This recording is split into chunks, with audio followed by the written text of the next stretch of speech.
Hi hello welcome to JSR media. Rangeela పాట చూసి booth heroine ను ఫిక్స్ చేశారా? రామ్ గోపాల్ వర్మ సంచలన వ్యాఖ్యలు. సినిమా రంగంలో ట్రెండ్ సెట్ గా పేరుగాంచిన ఆయన ఎప్పుడు తనదైన శైలిలో వార్తల్లో ఉంటారు. క్రైమ్ థ్రిల్లర్స్, గ్యాంగ్స్టర్స్ డ్రామాలతోనే కాకుండా హర్రర్ సినిమాలతో ప్రేక్షకులను వెరైటీగా భయపెట్టడంలో ఆయన దిట్ట. తాజాగా ముంబైలో జరిగిన రెడ్ లారీ ఫిలిం ఫెస్టివల్లో పాల్గొన్న ఈ సెన్సేషన్ డైరెక్టర్ తన కెరియర్లోని క్లాసిక్ హర్రర్ మూవీ బూత్ గురించి ఆసక్తికరమైన విషయాలను పంచుకున్నారు. ముఖ్యంగా ఆ సినిమాలో హీరోయిన్ ఎంపిక వెనుక ఉన్న అసలు రహస్యాన్ని బయటపెట్టిన ఆ దర్శకుడు మరెవరో కాదు, రామ్ గోపాల్ వర్మ. ఆ ఒక్క ఎక్స్పీరియన్స్ వల్లే రంగీలా సినిమాలోని హైరామా పాటలో ఊర్మిళ ఎరుపు రంగు దుస్తులు ధరించి జాకీ ఫెరాస్ వైపు చాలా ఇంట్రెస్ట్ గా చూస్తుంది. ఆ కళ్ళలోని తీవ్రమైన మైండ్ లో బలంగా నాటుకుపోయింది.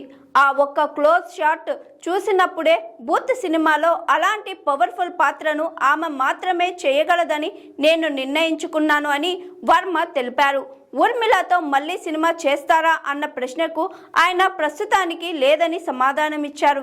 సత్య నుంచి ఏక్ హసీనాది వరకు ఆమెతో అన్ని రకాల జోనర్లు చేసేశానని ఆయన గుర్తు చేసుకున్నారు. కథ అవసరం లేదు.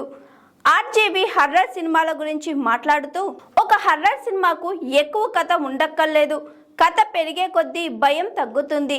ఇది ఎక్స్పీరియన్స్. ది కంజూరింగ్ వంటి సినిమాల్లో కథ కంటే వాతావరణమే ఎక్కువగా భయపెడుతుందని తన అభిప్రాయాన్ని వ్యక్తం చేశారు. అలాగే బూత్ సినిమాను మొదట ఒక పాత హవేలీలో తీసుకున్నానని, కానీ భయం అనేది మన పక్కింట్లో కూడా జరగవచ్చని అనిపించేలా ఉండాలని ముంబైలోని ఒక అపార్ట్మెంట్లో షూట్ చేశానని తెలిపారు. ఆర్జీవి మనోజ్ బాజ్పేయి కాంబినేషన్ అంటే ప్రేక్షకుల్లో ఎప్పుడు ఒక అంచనా ఉంటుంది. వీరిద్దరూ కలిసి త్వరలో పోలీస్ స్టేషన్ మే బూత్ అనే హర్రర్ కామెడీ సినిమాతో రాబోతున్నారు. మే నెలలో ఈ సినిమా విడుదలయ్యే అవకాశం ఉందని వర్మ ప్రకటించారు. సత్య, కౌన్ వంటి చిత్రాల తరువాత మళ్ళీ వీరిద్దరూ కలిసి పనిచేస్తుండడం విశేషం.